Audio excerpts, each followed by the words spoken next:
Setelah lewat 2 tahun lamanya, bermimpilah Fir'aun bahwa ia berdiri di tepi sungai Nil. Tampaklah dari sungai Nil itu keluar 7 ekor lembu yang indah bangunnya dan gemuk badannya, lalu memakan rumput yang di tepi sungai itu. Kemudian tampaklah juga 7 ekor lembu yang lain yang keluar dari dalam sungai Nil itu, buruk bangunnya dan kurus badannya, lalu berdiri di samping lembu-lembu yang tadi di tepi sungai itu. Lembu-lembu yang buruk bangunnya dan kurus badannya itu memakan ke-7 ekor lembu yang indah bangunnya dan gemuk itu. Lalu terjagalah Fir'aun. Setelah itu tertidur pulalah ia dan bermimpi kedua kalinya. Tampak timbul dari satu tangkai 7 bulir gandum yang bernas dan baik. Tetapi kemudian tampaklah juga tumbuh 7 bulir gandum yang kurus dan layu oleh angin timur. Bulir yang kurus itu menelan ke-7 bulir yang bernas dan berisi tadi. Lalu terjagalah Fir'aun. Agaknya ia bermimpi. Pada waktu pagi, gelisahlah hatinya. Lalu disuruhnyalah memanggil semua ahli dan semua orang berilmu di Mesir. Fir'aun menceritakan mimpinya kepada mereka, tetapi seorang pun tidak ada yang dapat mengartikannya kepadanya. Lalu berkatalah kepala juru minuman kepada Fir'aun, "Hari ini aku merasa perlu menyebutkan kesalahanku yang dahulu. Waktu itu tuanku Firaun murka kepada pegawai-pegawainya dan menahan aku dalam rumah pengawal istana beserta dengan kepala juru roti. Pada Sabtu malam juga kami bermimpi. Aku dan kepala juru roti itu masing-masing mempunyai mimpi dengan artinya sendiri. Bersama-sama dengan kami ada di sana seorang muda Ibrani, hamba kepala pengawal istana itu. Kami menceritakan mimpi kami kepadanya, lalu diartikannya kepada kami mimpi kami masing-masing. Dan seperti yang diartikannya itu kepada kami, demikianlah pula terjadi. Aku dikembalikan ke dalam pangkatku, dan kepala juru roti itu digantung." Kemudian Fir'aun menyuruh memanggil Yusuf. Segeralah ia dikeluarkan dari tutupan. Ia bercukur dan berganti pakaian, lalu pergi menghadap Fir'aun. Berkatalah Fir'aun kepada Yusuf, "Aku telah bermimpi, dan seorang pun tidak ada yang dapat mengartikannya. Tetapi telah kudengar tentang engkau. Hanya dengan mendengar mimpi saja, engkau dapat mengartikannya." Yusuf menyahut Fir'aun, "Bukan sekali-kali aku, melainkan Allah juga yang akan memberitakan kesejahteraan kepada tuanku Firaun." Lalu berkatalah Fir'aun kepada Yusuf, "Dalam mimpiku itu, aku berdiri di tepi sungai Nil. Lalu tampaklah dari sungai Nil itu keluar 7 ekor lembu yang gemuk badannya dan indah bentuknya, dan makan rumput yang di tepi sungai itu. Tetapi kemudian tampaklah juga keluar 7 ekor lembu yang lain, kulit pemalut tulang, sangat buruk bangunnya, dan kurus badannya. Tidak pernah kulihat yang seburuk itu di seluruh tanah Mesir. Lembu yang kurus dan buruk itu memakan ke-7 ekor lembu gemuk yang mula-mula. Lembu-lembu ini masuk ke dalam perutnya. Tetapi walaupun telah masuk ke dalam perutnya, tidaklah kelihatan sedikit pun tandanya. Bangunnya tetap sama buruknya seperti semula. Lalu terjagalah aku.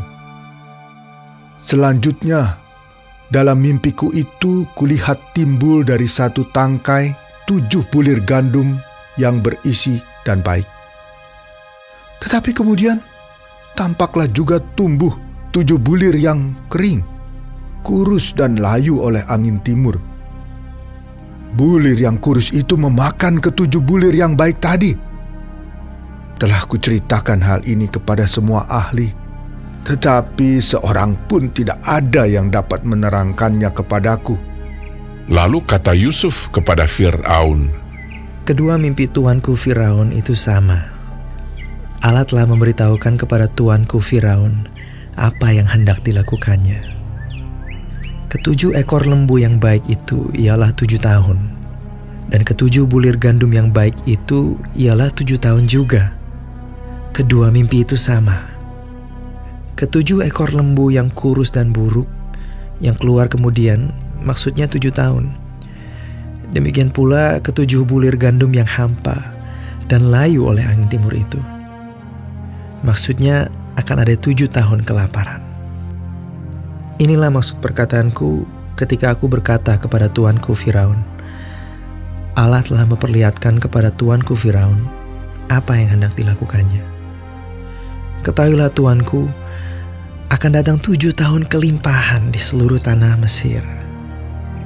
Kemudian akan timbul 7 tahun kelaparan. Maka akan dilupakan segala kelimpahan itu di tanah Mesir, karena kelaparan itu mengurus keringkan negeri ini. Sesudah itu akan tidak kelihatan lagi bekas-bekas kelimpahan di negeri ini karena kelaparan itu, sebab sangat hebatnya kelaparan itu. Sampai 2 kali mimpi itu diulangi bagi tuanku Firaun, berarti hal itu telah ditetapkan oleh Allah, dan Allah akan segera melakukannya. Oleh sebab itu, baiklah tuanku Firaun mencari seorang yang berakal budi dan bijaksana, dan mengangkatnya menjadi kuasa atas tanah Mesir.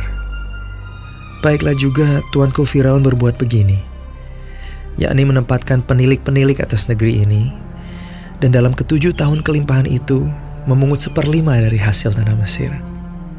Mereka harus mengumpulkan segala bahan makanan dalam tahun-tahun baik yang akan datang ini, dan di bawah kuasa tuanku Firaun menimbun gandum di kota-kota sebagai bahan makanan serta menyimpannya. Demikianlah segala bahan makanan itu menjadi persediaan untuk negeri ini dalam ke-7 tahun kelaparan yang akan terjadi di tanah Mesir, supaya negeri ini jangan binasa karena kelaparan itu. usul itu dipandang baik oleh Fir'aun dan oleh semua pegawainya. Lalu berkatalah Fir'aun kepada para pegawainya, Mungkinkah kita mendapat orang seperti ini? Seorang yang penuh dengan roh Allah. kata Fir'aun kepada Yusuf, Oleh karena Allah telah memberitahukan semuanya ini kepadamu, tidaklah ada orang yang demikian berakal budi dan bijaksana seperti engkau. Engkaulah menjadi kuasa atas istanaku, dan kepada perintahmu seluruh rakyatku akan taat. Hanya tahta inilah kelebihanku daripadamu. Selanjutnya Fir'aun berkata kepada Yusuf, Dengan ini, aku melantik engkau menjadi kuasa atas seluruh tanah Mesir. Sesudah itu Fir'aun menanggalkan cincin meterainya dari jarinya dan mengenakannya pada jari Yusuf.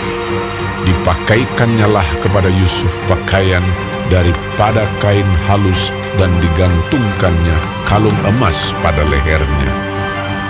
Lalu Fir'aun menyuruh menaikkan Yusuf dalam keretanya yang kedua, dan berserulah orang di hadapan Yusuf, Hormat!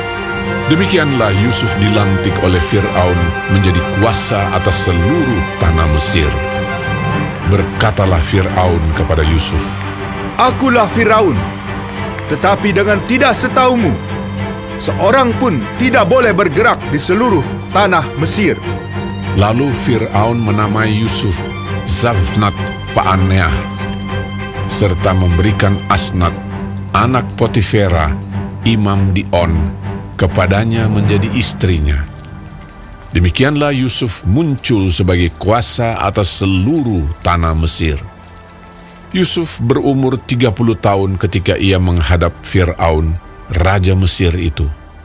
Maka pergilah Yusuf dari depan Fir'aun, lalu dikelilinginya seluruh tanah Mesir. Tanah itu mengeluarkan hasil bertumpuk-tumpuk dalam ke-7 tahun kelimpahan itu. Maka Yusuf mengumpulkan segala bahan makanan ke-7 tahun kelimpahan yang ada di tanah Mesir, lalu disimpannya di kota-kota. Hasil daerah sekitar tiap-tiap kota disimpan di dalam kota itu.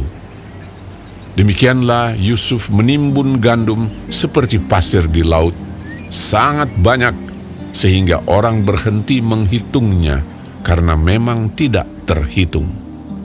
Sebelum datang tahun kelaparan itu, lahirlah bagi Yusuf 2 orang anak laki-laki yang dilahirkan oleh Asnat, anak Potifera, imam di On. Yusuf memberi nama Manasye kepada anak sulungnya itu sebab katanya, Allah telah membuat aku lupa sama sekali kepada kesukaranku dan kepada rumah bapakku. Dan kepada anaknya yang kedua diberinya nama Efraim, sebab katanya, Allah membuat aku mendapat anak dalam negeri kesengsaraanku. setelah lewat ke-7 tahun kelimpahan yang ada di tanah Mesir itu, mulailah datang 7 tahun kelaparan, seperti yang telah dikatakan Yusuf. Dalam segala negeri ada kelaparan, tetapi di seluruh negeri Mesir ada roti. Ketika seluruh negeri Mesir menderita kelaparan, dan rakyat berteriak meminta roti kepada Fir'aun, berkatalah Fir'aun kepada semua orang Mesir, Pergilah kepada Yusuf, perbuatlah apa yang akan dikatakannya kepadamu. kelaparan itu merajalela di seluruh bumi. Maka Yusuf membuka segala lumbung dan menjual gandum kepada orang Mesir, sebab makin hebat kelaparan itu di tanah Mesir. Juga dari seluruh bumi datanglah orang ke Mesir untuk membeli gandum dari Yusuf, sebab hebat kelaparan itu di seluruh bumi.